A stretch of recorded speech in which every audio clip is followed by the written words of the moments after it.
Hi dear friends, അസ്സലാമു അലൈക്കും. Welcome back to my channel. ഇന്നൊരു ഉന്നക്കായുടെ റെസിപ്പിയാണ് കാണിക്കുന്നത്. ഉന്നക്കായ ഉണ്ടാക്കുന്ന സമയത്ത് അത് ഫ്ലോപ്പായി പോകാതിരിക്കാനുള്ള കുറച്ച് ടിപ്സുകളൊക്കെ ഞാൻ ഇതിൽ ഇൻക്ലൂഡ് ചെയ്തിട്ടുണ്ട്. അപ്പോൾ നിങ്ങളെല്ലാവരും വീഡിയോ മുഴുവനായിട്ട് കാണാം. അപ്പോൾ നമുക്ക് എങ്ങനെയാണ് ഉണ്ടാക്കുന്നതെന്നൊക്കെ നോക്കാം. പഴം എടുക്കുന്ന സമയത്ത് അധികം പഴുക്കാത്ത പഴം എടുക്കാൻ ശ്രദ്ധിക്കുക. അതുപോലെ തന്നെ ഞാൻ ഇത് ചെറുതായി കട്ട് ചെയ്തതിന് ശേഷം ഇഡ്ഡലി തട്ടിലിട്ട് ആവി കയറ്റിയെടുത്തതാണ്. നമ്മൾ വെള്ളം വെക്കുന്ന സമയത്ത് ആ വെള്ളത്തിൽ ഉപ്പിട്ടതിന് ശേഷം അതിൻ്റെ മുകളിൽ തട്ട് വെച്ച് അതിൽ പഴം ഇതുപോലെ ചെറുതായി കട്ട് ചെയ്ത് വെച്ചതാണ്. അങ്ങനെ വെക്കുന്ന സമയത്ത് നമുക്ക് ഇതിൽ വെള്ളത്തിൻ്റെ ഒരു ഈർപ്പം കുറവായിരിക്കും. നമ്മൾ അരച്ചെടുക്കുന്ന സമയത്ത് തീരെ വെള്ളം ഉണ്ടാവില്ല. അപ്പോൾ അതൊന്നും എല്ലാവരും ഒന്ന് ട്രൈ ചെയ്ത് നോക്കൂ. ഇത് നന്നായിട്ട് അരച്ചെടുത്തതാണിത്. ഇനി ഇതിലേക്കുള്ള തേങ്ങാക്കൊട്ട് റെഡിയാക്കി എടുക്കാം. അതിനായിട്ട് അല്പം തേങ്ങ ചിരകി എടുത്തിട്ടുണ്ട്. അതിലേക്കൊരു കോഴിമുട്ട, ആവശ്യത്തിനുള്ള പഞ്ചസാര, ഒന്നോ രണ്ടോ ഏലക്ക, ഇവയെല്ലാം കൂടെ ചേർത്തതിന് ശേഷം ഒന്ന് വറുത്തെടുക്കാം. ജസ്റ്റ് ഒന്ന് കളർ ചേഞ്ചായി വരുന്ന സമയം തീ ഓഫ് ചെയ്യാം. കൂടുതലൊന്നും വേണ്ട. എഗ്ഗ് വേണമെങ്കിൽ ചേർക്കാം, അല്ലെ ചേർത്തില്ലെങ്കിലും കുഴപ്പമൊന്നുമില്ല. ഇതെല്ലാം കൂടെ ഒന്ന് മിക്സാക്കി എടുത്തിട്ടുണ്ട്. ഇതിന് മാറ്റി വെക്കാം.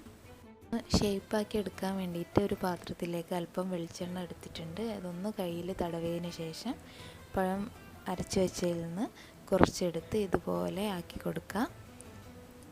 എന്നിട്ട് ഇതിൻ്റെ നടുവിലേക്ക് തേങ്ങാക്കൂട്ട് വെച്ച് നല്ലപോലെ കവർ ചെയ്ത് കൊടുക്കാം. എന്നിട്ട് ഇത് ഉന്നക്കായുടെ ഒരു ഷേപ്പിലാക്കിയെടുക്കാം. ഇത് ഷേപ്പാക്കുന്ന സമയത്ത് വെളിച്ചെണ്ണ ഉപയോഗിച്ചാലും മതി. അപ്പോൾ നമുക്ക് പെട്ടെന്ന് തന്നെ റെഡിയാക്കി എടുക്കാൻ പറ്റും. ഇതുപോലെ തന്നെ ബാക്കിയുള്ളതെല്ലാം ചെയ്തെടുക്കാം. ഇനി നമുക്ക് ഇതൊന്ന് ഫ്രൈ ചെയ്തെടുക്കാം. ഒരു പാനിൽ അല്പം ഓയിൽ ഒഴിച്ചതിന് ശേഷം ഇത് അധികം ചൂടാവരുത്. കൂടുതൽ ചൂടായി ഉണ്ടെങ്കിൽ ഉന്നക്കായ പെട്ടെന്ന് തന്നെ കരിഞ്ഞു പോവും. അപ്പോൾ മീഡിയം ചൂടാകുന്ന സമയത്ത് ഇതിലേക്ക് ഓരോന്നായി ഇട്ട് കൊടുത്ത് രണ്ട് സൈഡും തിരിച്ചു മറിച്ച് ഇട്ടിട്ട് നല്ലപോലെ ഒന്ന് ഗോൾഡൻ കളറാകുന്ന സമയത്ത് ഇത് കോരി മാറ്റാം. വളരെ എളുപ്പത്തിൽ ഉണ്ടാക്കാൻ പറ്റുന്ന ഒരു സ്നാക്കാണിത്. നിങ്ങൾ കുറച്ച് കാര്യങ്ങൾ മാത്രം ശ്രദ്ധിച്ചാൽ മതി. പഴം എടുക്കുന്ന സമയത്ത് അധികം പഴുത്ത പഴം എടുക്കരുത്. അതുപോലെ തന്നെ നമ്മളിത് പുഴുങ്ങുന്ന സമയത്ത് വെള്ളത്തിലിട്ട് പുഴുങ്ങാതെ ആവിച്ചെമ്പിലിട്ട് പുഴുങ്ങുകയാണെങ്കിൽ അതാണ് ഏറ്റവും നല്ലത്.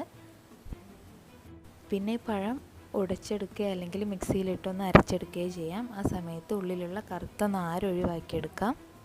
അപ്പോൾ നമ്മുടെ ഇഫ്താർ സ്പെഷ്യലായിട്ടുള്ള ഉന്നക്കായ റെഡി ആയിട്ടുണ്ട്. എല്ലാവരും ഒന്ന് ട്രൈ ചെയ്ത് നോക്കാം. നമുക്ക് അടുത്ത വീഡിയോയിൽ വീണ്ടും കാണാം. Thank you for watching.